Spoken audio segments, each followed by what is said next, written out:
It has a little bit something different. It has a little bit something different. Is that English? It has something a little bit different. Holy crap. Hey makeup friends, today we're going to be talking about the new Amethyst palette from BH Cosmetics, and we're also going to talk a little bit about Garnet from January. All right, let's do this.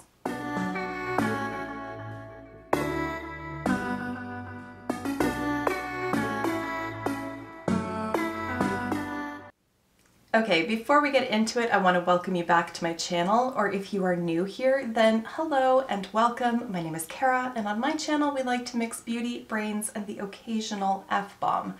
Obviously, the eye look today was done using the Amethyst palette, and I am going to walk you through that application in just a few minutes, but before we get to that, I do want to give you some information on, frankly, both of these palettes. So quickly, let's just take a look at Garnet. This was the release for January. January escaped me, I will be completely honest. I did film one, possibly two looks with this palette, and I did mean to put it up and do a review and all of that, but here we are, February 2nd, as I'm filming this, and January is but a memory at this point. So I'm not going to do a full-on dedicated review on this palette unless there's a ton of requests for that, but I thought that I would at least mention it in this video in passing. So here's what she looks like on the inside. There are 4 matte shadows, 2 shimmers, and then this one is a pressed glitter. When I saw it on the website, I thought that this might be one of those matte shadows with little flecks of glitter in it, but it is a full-on pressed glitter. Both of these palettes retail for $9. Both of them are Leaping Bunny certified, and both of them are vegan and what BH Cosmetics considers extra clean. Really quickly, just to round out my very brief discussion on Garnet here, I really have no complaints about the shades in here. The pressed glitter, not necessarily my favorite simply because it is black. It's pretty, it applies nicely, all of that kind of thing, but the shade option is just a little off for me. I frankly would have preferred a red pressed glitter if there was going to be a pressed glitter in here, given that the overall theme of the palette is Garnet inspired, obviously. In case you haven't picked up on it, that's going to be their shtick for the year, is releasing birthstone inspired palettes every month. I'm very curious to see not only what they're going to do with diamond, but also with my birthstone, which is pearl. I'm gonna have to wait till June to see that one, but I'm curious to see what they do with it. Okay, so let's switch our focus then to Amethyst. So obviously this is a purple inspired palette, and again, you're getting 4 matte shades, so these 3 and this one here, 2 shimmers, this large pan over here, and then this bluish one, and then again, you do have 1 pressed glitter.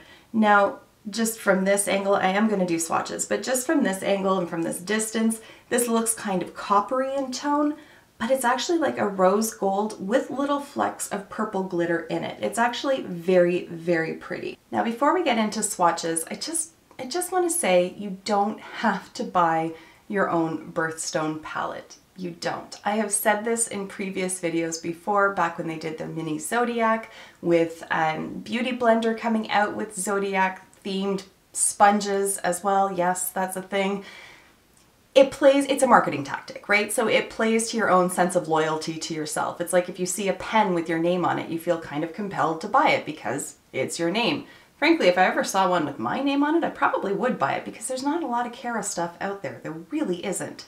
That's beside the point. So what I'm just trying to say is buy the palette if you're drawn to the color story, but don't just buy it because it's February and your birthstone is amethyst, or it's March, or whatever the case may be. You get what I'm saying. So take a look, think critically, but don't get sucked into that marketing tactic of, well, it's my birthstone, so therefore I need to buy it. Trust me, the palette doesn't give a crap if you buy it. There it is. Okay. That's not to dissuade anybody because frankly, I'm going to spoil it right here. I'm impressed with the quality of these shadows.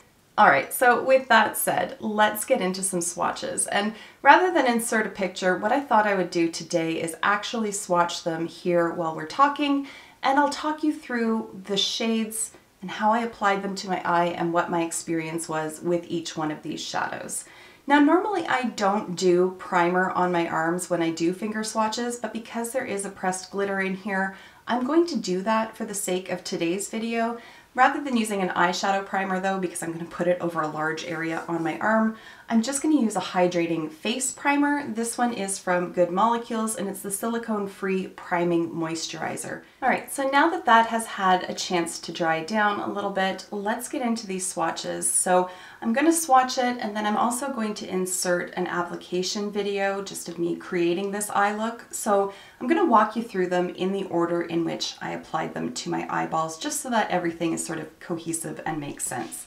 So the first shade that I used was this one here called Humble, and it's sort of a peachy kind of matte shade. And I used this in my transition area. So let's bring it up here.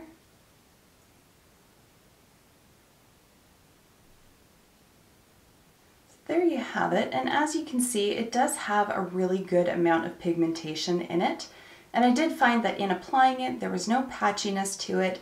I didn't have to spend forever building up the opacity, even though I used a really fluffy brush. It applied really nicely. You can't necessarily see it in this eye look now because I did apply other shadows on top of it, but I like to use it as that transition area so that other shadows can blend into it, and I find that it just helps to soften things up. So again, this one is the shade Humble. Next up we have the shade Clever AF. Now you're going to have to bear with me because I'm terrible at describing shades. I really am, but this is sort of like a really deep rose tone. This is the kind of shade that I think of when I think of like rosewood, or what was that big shade a couple years ago? It was the Pantone color. Marcella, was that it? Like it was sort of like a burnt red kind of shade. This one has a bit more of like a plummy aspect to it, but at first glance when you look at it, you wouldn't necessarily think purple. It does have a plum tone to it, but it's more of like a reddish kind of burgundy, if you will. So this one I applied on the inner portion of my crease and blended it up towards the brow bone, brought it over about halfway. And again, this is one of those shades that I didn't have to work hard to use. It didn't get bunchy, it wasn't stubborn, it blended really nicely, and again, the pigmentation is there. I'm going to sound like a broken record talking about these matte shadows because they all are on equal footing. They all blend nicely. None of them give that weird stubbornness where they either just dust away into nothing as you're blending or they just adhere and don't move around. Nothing like that with these shadows. No frustration at all in working with them. So then the next shade that I used is called Lil Sexy, which I just think is a really cute name to begin with. Again, this one is definitely more purple. It has sort of like a deep fuchsia aspect to it. I think it's really pretty. It's not a traditional like grapey kind of purple. It's a beautiful color. I find that it does blend out a little bit pink on the eyes, as you can see around here. This one I used to complete the crease and to bring out to make this little V shape over here. Sorry, I'm looking at myself in my mirror like you have any idea what I'm staring at. Just trying to remember what it is that I did. Now, like I said, it does blend out a little bit pink, but that purple still comes through with it. So take that as you will. I'm not necessarily upset by that, but if you're looking for a true purple, this isn't going to be that shade for you. So do with that what you will. All right, so then comes the pressed glitter. Now just on my finger, you can see like it picks up really nicely. What I can say about pressed glitters is the reason that I have been in the past turned off by them is that they've just been so frustrating to work with. They're either super gritty and super dry and they just don't adhere to anything, or they're almost too sticky to the point where they don't want to adhere to the lid. They just stick to either the brush or my finger, or they just don't lift properly, and so you end up having to like pack it on the lid and then it becomes crumbly and it's just a mess. That is not the case here. In feeling this shade in the pan, yeah, there's a bit of texture to it, but it feels more like a foiled shadow than it does a pressed glitter. It's not gritty in the way that you traditionally think of pressed glitters. You can definitely feel that it's not a foiled shadow, but I mean, even how it lifts up on the finger is more reminiscent of a foiled shadow than what I typically think of as a pressed glitter. Now, because I'm dumb and didn't like space out everything properly, I'm going to apply the pressed glitter over here And like that's just one swatch down, and you can see how it applies so nicely. Like there's hardly any left on my finger at all. It all applies beautifully. So as you'll see in the clip, I really didn't have to spend a ton of time applying this to my eyes and building it up to fill in all the little gaps or anything of that sort. It applies beautifully. Keep in mind, there's no glitter glue under there. That's just that face primer. And it still applies beautifully, and like nothing's falling off. In applying it on my eyes, I don't have anything on my cheeks, and that's another point regarding the mattes as well, is that they do kick up a bit in the pan, but it's not one of those situations where it's just like dusting off onto your cheeks as you're blending it. I don't mind kick up in the pan. There is a limit on it, and then I'm just like, okay, what's the point of this? But this doesn't approach that limit. I don't think I told you what the name of that pressed glitter shade is. It's called Daredevil. But now we're going to move into Amethyst, and this is the shimmery purple shade, the big pan. And again, you can see how nicely and smoothly it applies. These are a little bit, this one is a little bit dry in the pan, but I have no issue with picking it up, and then as you can see, it swatches out beautifully. If I build it up even more, there you can see, this is just a beautiful shade. This is obviously a traditional purple shade, whereas these ones have more of like a pinkish tone to them. This one is straight up purple. I think it's absolutely beautiful. I can't wait to play with that and create a look with that all over the lid.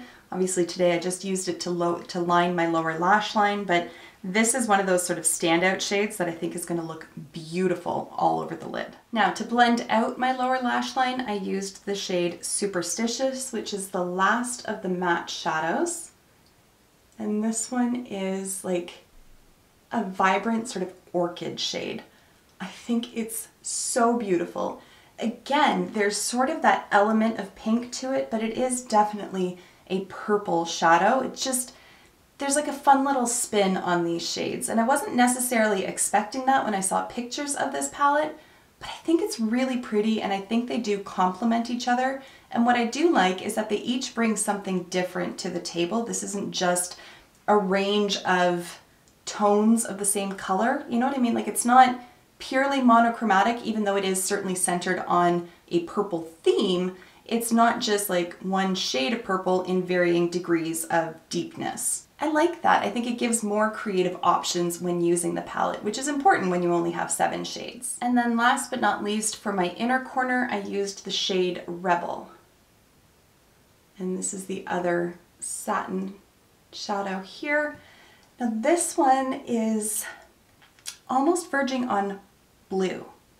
Like it's sort of like an icy lilac, but it definitely shifts towards the blue side of things. I think it's a really pretty shade. Again, that's one that I think would look really great all over the lid as well, or as like a center shade for a halo eye. Again, I used it on my inner corner. I think it's beautiful, and I think it's one of those shades that depending on what you pair with it is going to affect that sort of undertone. All right, and there you have it, guys. I mean, this is obviously just a first impression, but I can say that in having played with the Garnet palette, at least, I have no complaints about longevity of these shadows over the course of the day or anything of that sort. So I fully expect that this is going to perform every bit as well as the Garnet palette did. I'm really pleased to note that BH hasn't skimped on the quality of these palettes, considering they are just monthly one-off palettes for $9. I was concerned that they might have cut some corners in their formula, but that does not appear to be the case. Comparing these palettes to the other palettes that I have, they rank right up there. Alright guys, so there you have it. Those are my thoughts on the Amethyst palette. Now really quickly before I sign off, I just wanted to let you know that I also picked up this palette here, Love in London, when I placed my order. This normally retails for, I think it's $17. It was on sale at the time that I placed my order for $6, so I really couldn't resist. I'm just quickly going to show you the shades in there. It is a very neutral palette with a few blue options. Let me know in the comments if you're interested in seeing a review on this palette. It's certainly not new, it's certainly not exciting, but I think It's going to be a very functional palette for day-to-day kind of looks. So let me know if you want to see a review on that or if I shouldn't even bother. So there is that. If you are interested in purchasing the Amethyst palette or frankly any other BH palettes, I will have an affiliate link in my description box. You do not need to use that, but if you do, it does earn me a little commission, which I then can put back towards maybe purchasing the March palette, which is aquamarine. Is that true? I think it is. I'm excited for that one. Any of the blue ones I'm really excited about. All right, with all that said, I'm going to wrap this video up here. Thank you so much for taking the time to watch, and I will see you in my next one. Until then, just be a decent human being. Bye for now.